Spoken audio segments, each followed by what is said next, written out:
Mari kita memahami tentang konsep diri kita.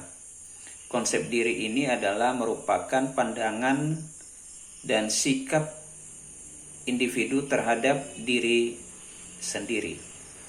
Ya, sekali lagi konsep diri adalah merupakan pandangan dan sikap individu terhadap diri sendiri. Mengenai konsep diri ini ada beberapa hal yang perlu kita perhatikan di situ. Yang pertama adalah mengenai gambaran diri kita atau body image. Body image. Jadi ini merupakan gambaran mental seseorang terhadap bentuk dan ukuran tubuh kita. Ya, ini seseorang itu mengenai konsep diri ini, dia memberikan penilaian terhadap bentuk dan ukuran tubuhnya, dan juga ini orang lain memberikan penilaian terhadap diri kita sendiri.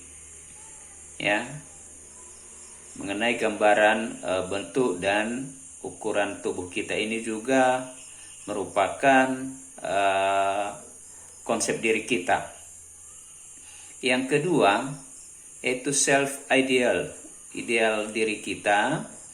Ini juga seperti apa dalam diri kita itu yang kita inginkan. Ya, jadi pada pribadi kita itu, kita dalam diri kita itu punya keinginan-keinginan. Seperti apa yang kita inginkan, itulah yang dimaksud dengan self ideal atau ideal diri kita. Yang ketiga, harga diri. Harga diri ini disebut dengan istilah self-esteem. Self-esteem. Ini bagaimana kita memandang seberapa besar kita itu menghargai, ya, atau menyukai diri kita sendiri. Ya. Jadi ini harga diri kita itu kita memberikan, ya, kita menghargai atau menyukai diri kita sendiri itu dengan menyukai atau menghargai diri kita sendiri, maka itulah yang disebut dengan istilah harga diri atau self-esteem. Yang keempat yaitu peran diri atau self-role. Self-role, peran diri, peranan diri kita.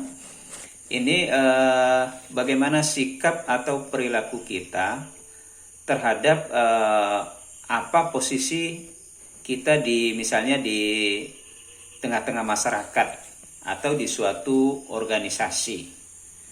Ya, inilah yang disebut dengan self-role atau peran diri kita. Yang berikut yaitu identitas diri atau self-identity. Self-identity itu bagaimana kita mengenal dan menghayati diri kita sebagai pribadi. Ya. Jadi inilah merupakan konsep diri yang harus kita pahami. Ada 5 tadi.